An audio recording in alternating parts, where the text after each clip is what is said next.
Hello student, welcome to my channel. क्या आपने भी कभी कहा है यार एनसीईआरटी कितनी बोरिंग है? लेकिन क्या सच में एनसीईआरटी खराब है या हम उसे गलत तरीके से पढ़ते हैं? आज जानिए वो सच्चाई जो हर स्टूडेंट को पता होनी चाहिए। स्टूडेंट एनसीईआरटी से नफरत क्यों करते हैं? पहला कारण लैंग्वेज। एनसीईआरटी की भाषा कई बार बहुत फॉर्मल और बुकिश होती है, इसलिए पढ़ते पढ़ते नींद आने लगती है। दूसरा कारण, इसमें कलरफुल ग्राफिक्स और एनिमेशंस कम होते हैं।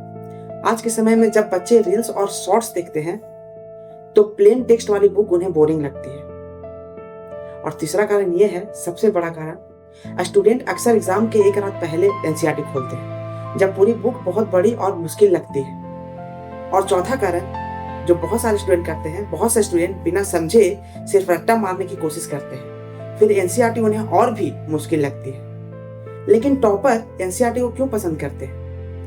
अब सबसे बड़ा सवाल, अगर एनसीईआरटी इतनी बोरिंग है तो टॉपर उसी से 95% प्लस कैसे ले आते हैं? क्योंकि सीबीएसई का पेपर ज्यादातर एनसीईआरटी के कंसेप्ट पर ही आधारित होता है। अगर कंसेप्ट क्लियर है तो एमसीक्यू हो, केस स्टडी हो या लॉन्ग आंसर, सब आसान हो जाते हैं। टॉपर एनसीईआरटी को कहानी की तरह पसंद करते हैं, कहानी की तरह पढ़ते हैं, सिर्फ हाईलाइट नहीं करते बल्कि हर लाइन का मतलब समझते हैं। आप भी हर लाइन का मतलब ही समझिए।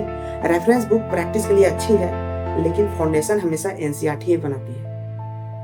सबसे बड़ा गलती जो स्टूडेंट ये करते हैं कि बहुत से स्टूडेंट पहले ही 500 पेजेस की गाइड खरीद लेते हैं और एनसीईआरटी को साइड में रख देते हैं। फिर एग्जाम में क्वेश्चन थोड़े अलग आते हैं और पूरा कंसेप्ट ही गड़बड़ हो जाता है। तो याद रखिए, एनसीईआरटी छोड़कर सिर्फ गाइड पढ़ना वैसे ही है जैसे बिल्डिंग बनाना बिना फाउंडेशन के।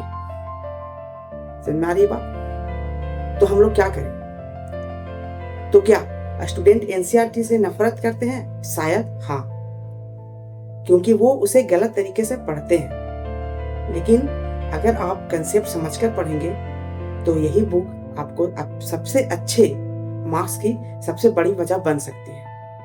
आप कमेंट में बताइए आपको एनसीईआरटी कैसे लगती है, बोरिंग या बेस्ट?